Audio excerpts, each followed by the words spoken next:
दुनिया में यहूदियों से ज़्यादा बदबख्त और सरकश कोई कौम नहीं गुजरी जो अपने नबियों को नाहक कत्ल करते थे। हालांकि ये पैगंबर इकराम न किसी को सताते थे और न किसी के माल और दौलत पर हाथ डालते थे, बल्कि बग़ैर किसी उजरत के लोगों को फलाह की बातें बताते और अल्लाह की तरफ बुलाया करते थे।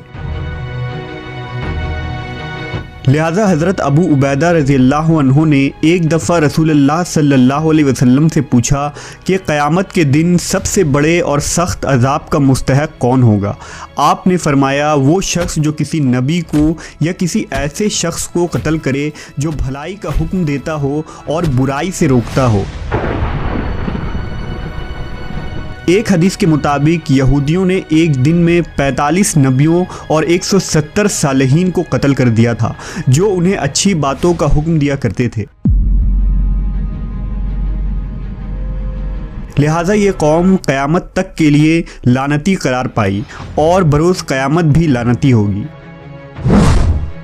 आज हम इस वीडियो में उन्हीं मज़लूम अंबिया कराम में एक बरगुज़ीदा नबी हज़रत यहया अलैहिस्सलाम की शहादत के वाक़े को जानेंगे।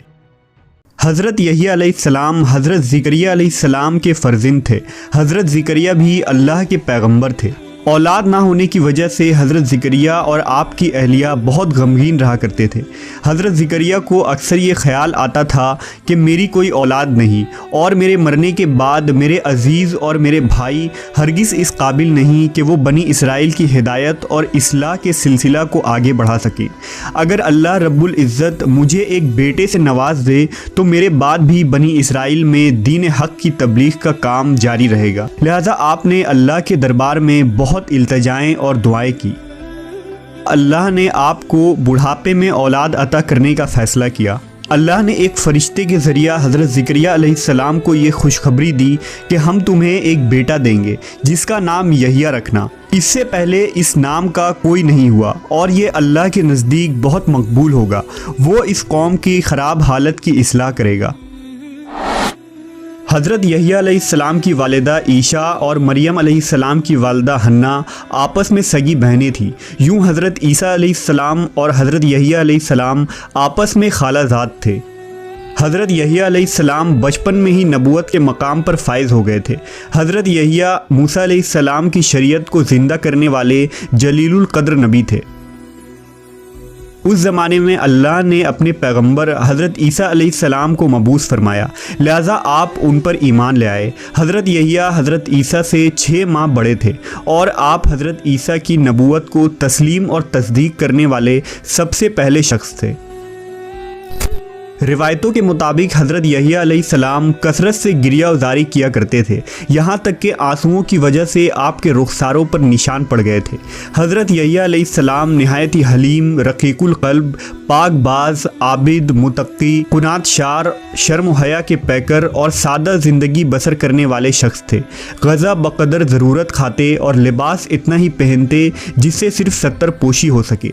आपको जंगलों और बयाबानों से मोहब्बत थी। ज़िंदगी का ज़्यादातर हिस्सा वही गुजरा जहां आप दरख्त के पत्ते और शहद बतौर ग़ज़ा इस्तेमाल फरमाते और प्यास लगती तो नहर से पानी पी लेते। ना कोई घर था और ना ज़मीन जायदाद, जहां रात होती वहीं बसेरा कर लेते। हज़रत इब्ने अब्बास से रिवायत है कि रसूलुल्लाह सल्लल्लाहु अलैहि वसल्लम ने फरमाया कि औलाद आदम में से ऐसा कोई नहीं जिससे गुनाह सरज़द ना हुआ हो सिवाय हज़रत यहया अलैहिस्सलाम के। अल्लाह ने हज़रत यहया को 5 बातों का हुक्म फरमाया था कि उन पर अमल करो और बनी इसराइल को भी अमल करने का हुक्म दो। लिहाजा उन्होंने बनी इसराइल को बैतुल मुक़द्दस में जमा किया और फरमाया, अल्लाह ने मुझे 5 बातों का हुक्म दिया है। अल्लाह के सिवा किसी की इबादत ना करो और ना ही अल्लाह के साथ किसी को शरीक करो। मैं तुम्हें नमाज का हुक्म देता हूँ जो खुशू व खुजू के साथ अदा करो। मैं तुम्हें रोज़े रखने का हुक्म देता हूँ।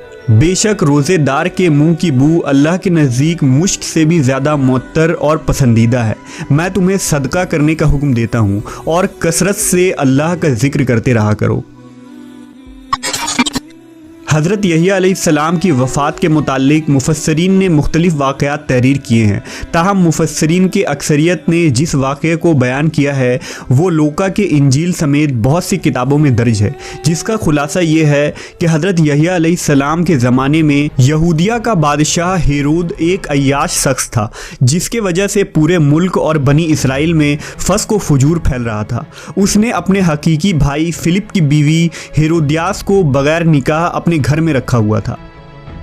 हज़रत यहिया अलैहिस्सलाम चूँकि नबी थे और दावत हक़ का काम सर अंजाम देते थे, लिहाजा उन्होंने बादशाह के इस फहश हरकत के ख़िलाफ़ आवाज़ बुलंद की, जिसके नतीजे में उन्हें गिरफ़्तार करके कैद खाने में डाल दिया गया। बादशाह ने यहिया अलैहिस्सलाम को कैद तो कर दिया, लेकिन वो उनसे डरता भी था। वो जानता था कि आप अल्लाह के सच्चे नबी और नेक इंसान हैं। नेज़ बनी इसराइल भी आपकी बहुत इज़्ज़त व एहतराम करते हैं। लेकिन बादशाह की दाश्ता हेरोदियास हज़रत यहिया की तालीमात को अपने और अपनी जैसी दूसरी बदकार औरतों के लिए बहुत बड़ा ख़तरा समझती थी, लिहाजा वो आपकी जान की दुश्मन हो गई। इसी दौरान बादशाह की सालगिरह के मौके पर महल में रक़्स व मौसीकी की महफिल जमी, जिसमें हेरोदियास की जवान और ख़ूबसूरत बेटी ने अपनी सहर आमेज़ रक़्स दिखाकर बादशाह को अपने जाल में फंसा लिया। बादशाह ने खुश होकर उससे कहा कि मांग क्या मांगती है। बेटी ने अपनी माँ से मशवरा किया तो वो पहले ही ऐसे मौके की ताक में थी, लिहाजा उसने बेटी से कहा कि बादशाह से यहिया अलैहिस्सलाम का सर मांग। बेटी ने बादशाह के सामने अदब से झुककर अर्ज़ की, ए बादशाह सलामत, मुझे यहिया का सर थाल में रखकर मंगवा दीजिए। बादशाह ये सुनकर परेशान हो गया, मगर अपनी महबूबा की बेटी की फरमाइश कैसे रद्द कर सकता था। लिहाजा उसने सिपाहियों को कैद खाना भेजा और हज़रत यहिया अलैहिस्सलाम के सर काट कर आपको शहीद कर दिया। आप अलैहिस्सलाम के सर मुबारक को एक थाल में सजाकर अपनी महबूबा की रक्कास बेटी के सामने पेश किया। रिवायतों के मुताबिक हज़रत यहिया अलैहिस्सलाम की शहादत पर आसमान से खून की बारिश हुई और सूरज का रंग सुर्ख हो गया, और जब आपके कटे हुए सर से खून गिरे तो वो ज़मीन पर जोश मारने लगे।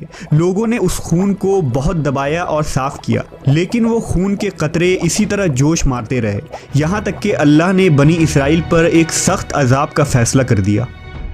उस वक्त रोम का सीज़र अल्बेरियस था। वो हेरोद से नाराज़ हो गया और उसने अपने भतीजे एंटिपा को इसकी सल्तनत पर हमला करने के लिए भेजा। वो एक खूनखार फौज लेकर यहूदिया पर हमला आवर हुआ।